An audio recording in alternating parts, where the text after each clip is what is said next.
मेरा घर। अभी शादी के 6 महीने ही हुए थे कि रेमा के साथ मारपीट की जाने लगी थी। एक दिन घरेलू मारपीट, शारीरिक एवं मानसिक प्रताड़ना तथा जानलेवा हमले के पश्चात रात को जैसे तैसे रीमा अपने घर मायके पहुंची और रोते रोते माँ बाप को अपने साथ हुए अत्याचार को बताया। माता पिता ने जैसे तैसे अपनी बिटिया को समझाया और निर्णय लिया कि उनकी बेटी के साथ यह जो घटना घटी है उसकी सूचना तुरंत अपने सबसे बड़े बेटे आनंद को दी, जो कि एक सरकारी अफसर था तथा अपनी पत्नी दिव्या तथा बेटी शालू के साथ इसी शहर में रहता था। जब उसको पता चला कि उनकी घर की बेटी के साथ ऐसा हुआ है तो पूरा परिवार गुस्से में था और पूरे परिवार ने यह निर्णय करके बेटी के साथ हुई इस प्रताड़ना की जानकारी पुलिस को दी। पुलिस केस हो गया तथा बात कोर्ट में पहुंच गई। तारीख पे तारीख लगनी शुरू हुई। इस प्रकार कोर्ट के चक्कर काटते हुए पूरे 3 साल बीत गए। शुरू में तो परिवार में बेटी को न्याय दिलाने के लिए आतुरता से काम कर रहा था, पर अब उसके हौसले भी टूटने लगे थे। माँ बाप भाई सब अपने अपने काम में व्यस्त हो चले थे। दोनों भाइयों की शादी भी हो गई। अब 3 भाई, भाभी और बच्चों के साथ रीमा भी इसी घर में थी। भाई भी अपनी घर गृहस्थी में लगभग व्यस्त हो गए थे। अब रीमा को कोर्ट की तारीखों पर भी अकेले ही जाना पड़ता था। जो रीमा पूरे परिवार को जान से भी प्यारी थी, अब वही रीमा सभी को बोझ लगने लगी थी।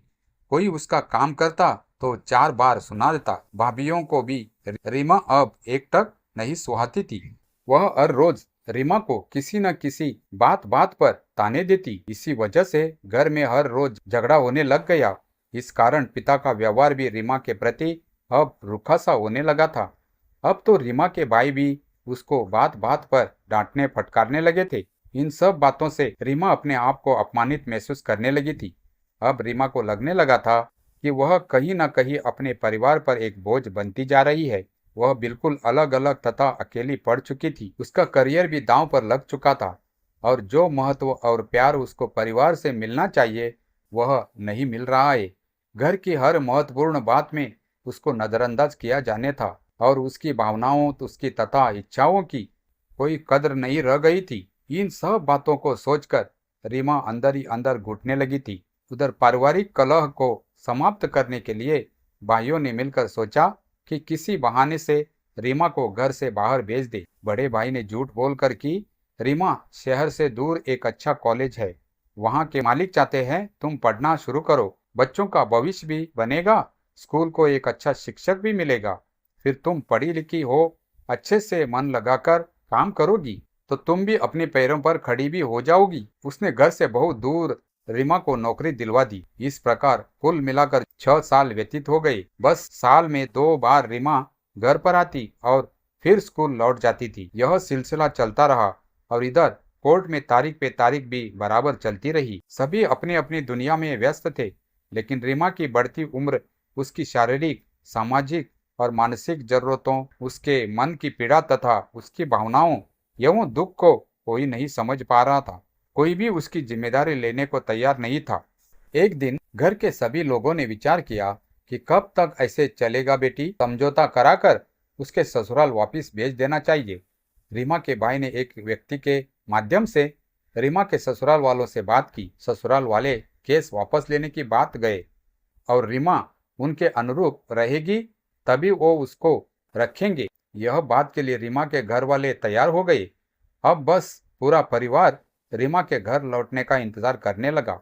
6 महीने बाद रीमा जब घर आई तो वह सफर से बहुत थकी हुई थी, सो बिना कुछ खाए ही सो गई। दूसरे दिन भैया, भाभी तथा रीमा के माता पिता उसके अगल बगल बैठ गए तथा रीमा से बातें करनी शुरू कर दी। सभी रीमा का हाल चाल पूछ रहे थे। रीमा भी अपने आप को थोड़ा रिलैक्स महसूस कर रही थी। अचानक रीमा के बड़े भाई साहब ने बताया कि उन्होंने उसके पीछे से उसके ससुराल वालों के साथ समझौता कर केस वापस ले लिया है तथा अब उसको अपने ससुराल जाना होगा। दोनों परिवारों की यही इच्छा है। अपने ही बड़े भाई के मुंह से यह बात सुनकर रीमा एकदम सन्न रह गई। उसको बहुत बड़ा झटका लगा। सारा अतीत तथा ससुराल पक्ष की सारी प्रताड़नाएं उसकी आंखों के सामने घूम गई। आखिर इस बार भी रीमा को नजरअंदाज कर दिया गया तथा उसकी वेदना का कोई ख्याल नहीं किया गया। इस खास फैसले में भी उसकी हामी भी जरूरी ना समझी गई। यह सोचते सोचते वह अंदर ही अंदर जल रही थी कि मेरे अपने भी मेरे बारे में। लेकिन उसने उसी क्षण ससुराल वापस ना जाने का दृढ़ निश्चय कर लिया। उसने सोचा कि वह जिस नरक से निकल कर आई थी उस नरक में वो दोबारा वापस नहीं जाएगी, क्योंकि यह उनके आत्मसम्मान की भी बात है। चाहे उसको कुछ भी करना पड़े।